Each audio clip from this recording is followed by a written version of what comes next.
Hello, everybody, and welcome to the Bard Room. This is a wonderful opportunity to interview a thespian that has done so much work in regional theater, in directing and acting. Lots of Shakespeare, lots of great stuff from the great playwrights, and she has recently, I believe, in the last few years, directed a production of A Doll's House, and we're gonna have a talk with her about that. And this is our first guest in a dramaturgical way, outside of the cast and outside of the crew that we're interviewing. And just to chronicle how we're doing this, we just started a couple weeks ago. Doing table reads and rehearsals and dramaturgical work on all of the history and Norway and everything about Ibsen. Still have a lot to go, but that's great. We dive right into it. So we have Carole Healey. Hi, Carole. How are you? Hi, Robin. Great to be here. It's great to see you.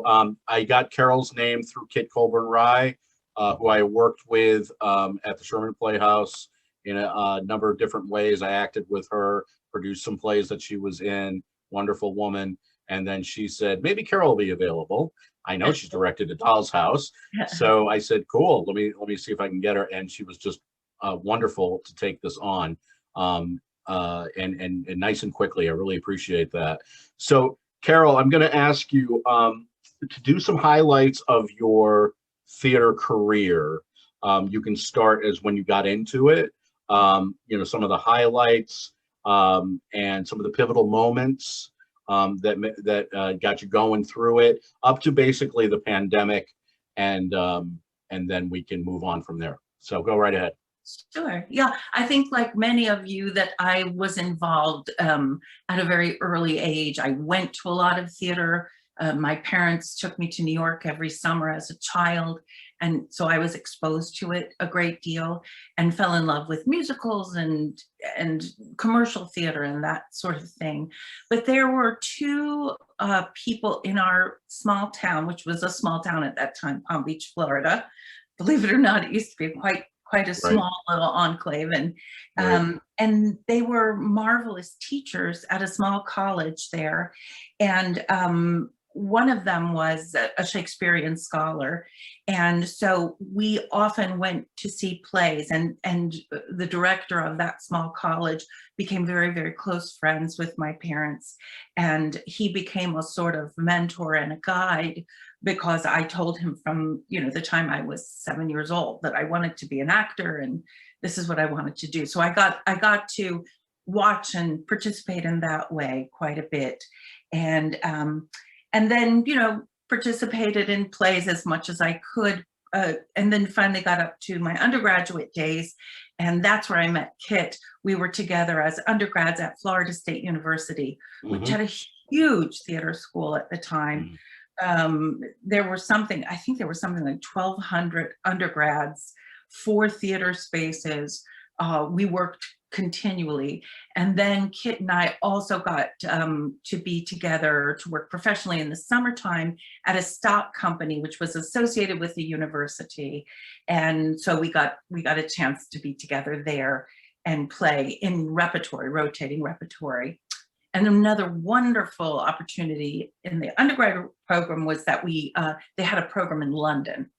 And so I went very early on to the London program, and that's when I really fell in love with classical theater. I mean, I would see up to 3 plays a day, and I started going backstage and hanging out with actors and quizzing them and talking to them. And it was, this was in the 80s, and there was quite a bit of exciting work going on.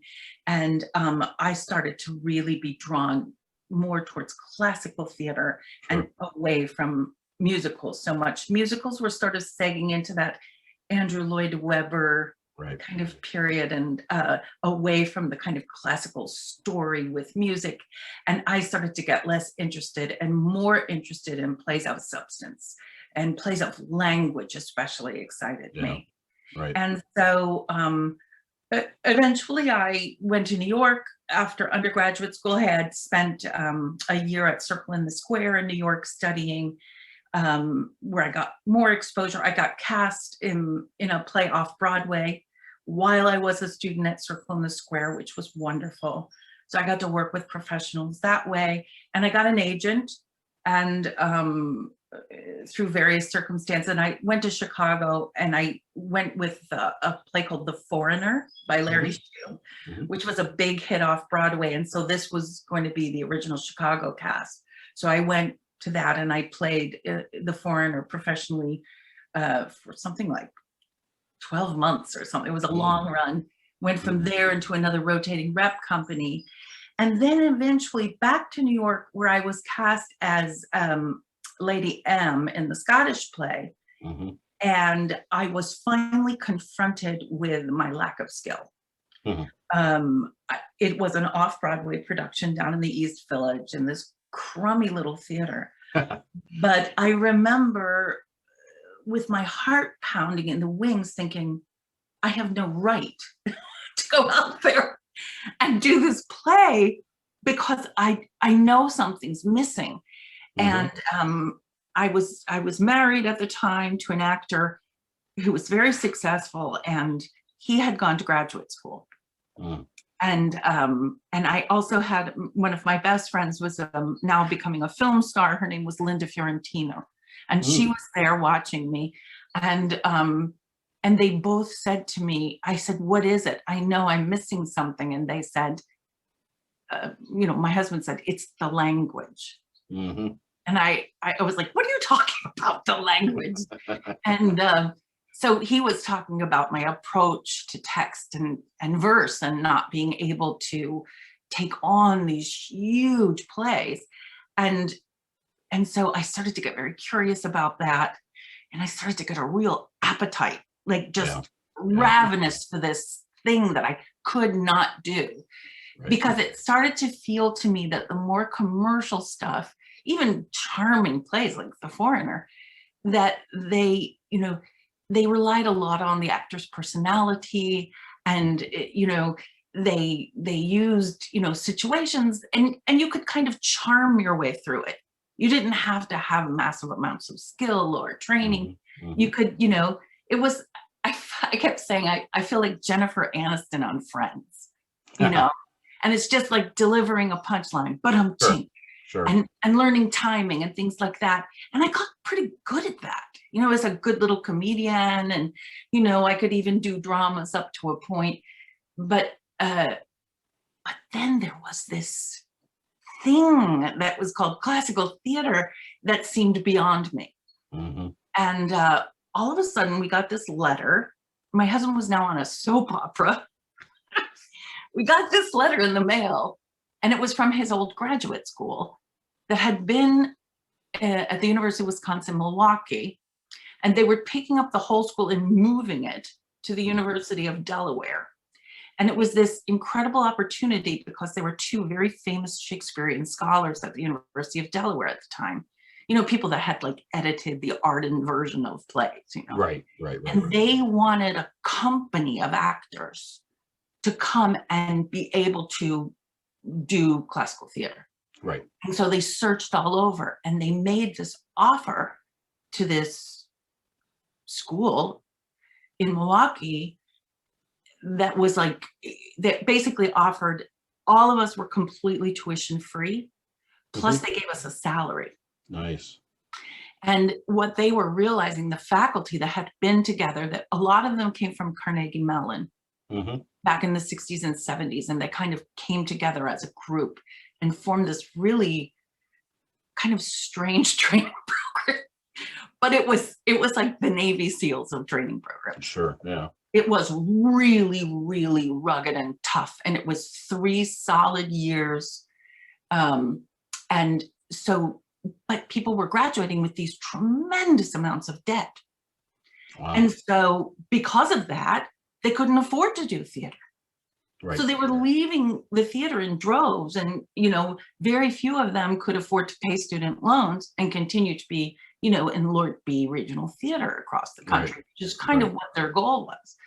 So they said, let's take this offer. And they went and they said, so we're recruiting professionals. So they were looking for a company of actors, so many leading men, so many leading ladies, character people, all that sort of thing. So really a company of a repertory company. Mm-hmm. And with it, it would be training plus productions. You know, in the first year we just did the Cherry Orchard for 1 year, Mm-hmm. kind of like wow. our group, Great. which was a magnificent experience. You Yeah. know?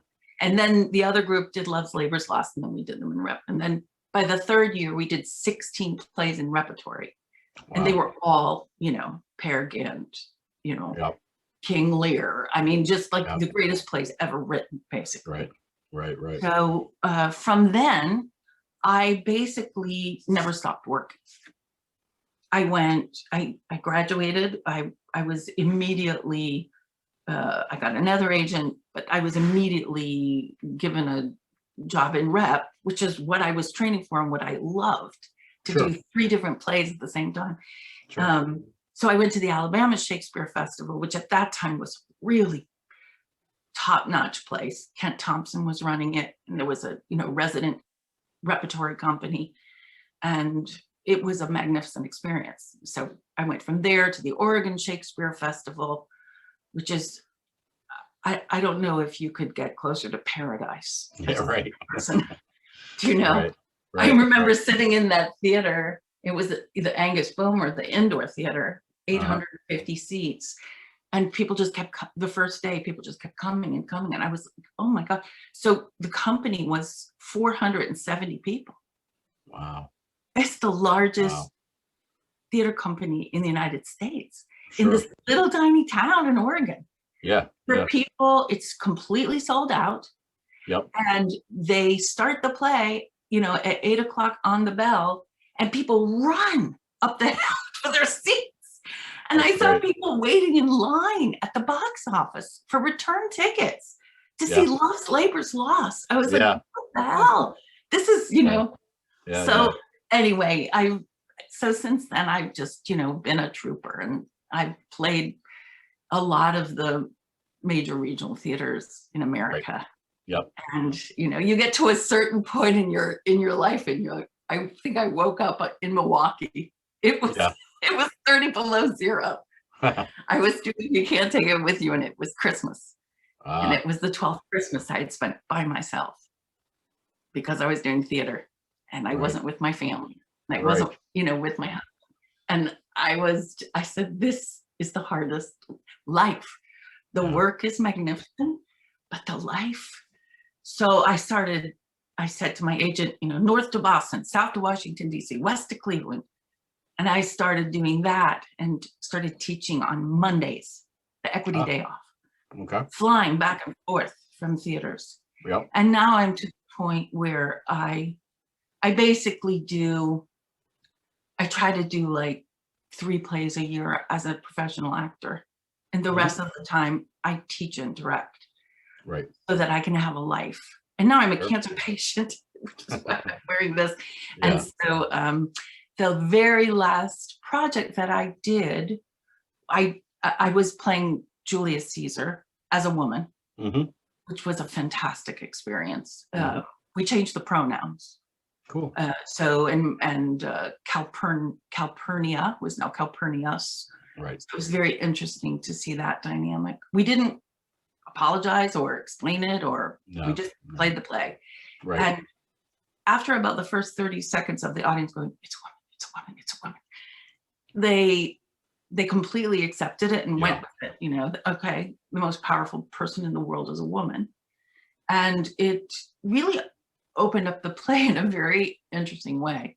But one day we were doing a student matinee. I was getting very ill, and I didn't know what was wrong with me. And after the assassination, I couldn't get up. Wow. When the lights came down, and they had to stop the show and pull me off the stage. I was at the Great Lakes Theater in Cleveland. Okay. And they took me to the Cleveland Clinic and said, "You've got cancer." I was like, God. no, I just, you know, I'm just tired. But I went on from there. I had a contract to do another show. This was in so that was that was in November of, oh God, the years are running. Is it 2019 before COVID? Yeah. Yep. And then I had already a contract to do The Crucible. Okay. at the Rep, which is now, my training program has now become the Rep, which is Resident Ensemble Players. So it's Gotcha. down in Delaware. And it's the most magnificent group because they bring directors from all over the world, designers from all over the world. They spend thousands on these productions. And they have a resident company. And then they bring in alumni and other actors to fill in.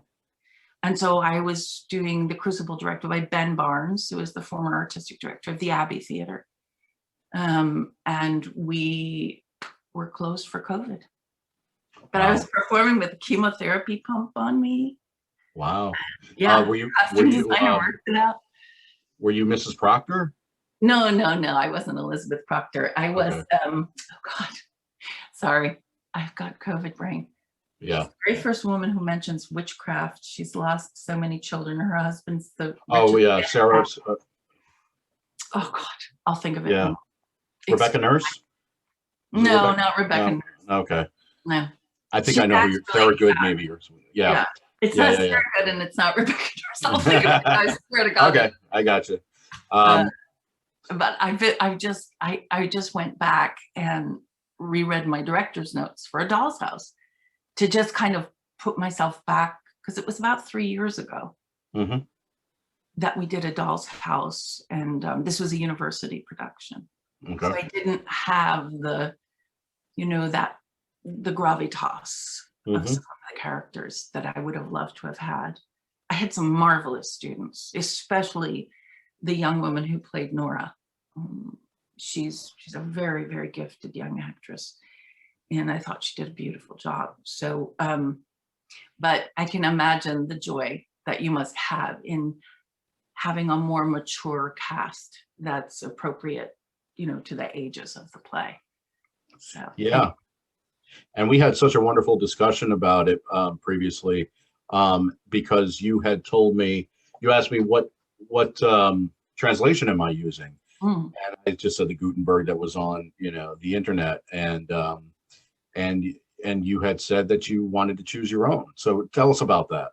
Yeah, it was a big deal for me, this translation. I'm very, as you know, I'm kind of a text freak now, ever since my grad school days, and I've done a lot of different. I've done a lot of Chekhov. I've done a lot of it, and I've done a lot of the foreign writers translated into English. And most of the time, what I find is that a lot of the translators tend to translate it into a very British dialect. Right. So it's like mummy, puppy, and that sort of, it's a little more stilted, and it doesn't. And it just kind of puts just that one other little layer in front. Or I find that the translation is so slavish to the Norwegian that it tends to have extremely strange, sentence construction. And so the ideas become convoluted. And I had seen a production at a regional theater, it was Arizona Theater Company, did a production called Nora, which is Ingmar Bergman's adaptation of the play. And he strips the play down quite a bit. He takes away the children. He takes away Anne-Marie. It's a very minimalist approach to the play. And for me, it was revelatory. Whereas I had seen, traditionally you see, because that was the age of, we just peel back the fourth wall and we're watching real life. And so there was a lot of attention to, little details and curly cues and Victorian type furniture and, stoves that worked and all that sort of thing. And somehow when he stripped all this down, it excited me in such a way that I saw a new possibility, and it actually removed for me this idea of it's a history piece.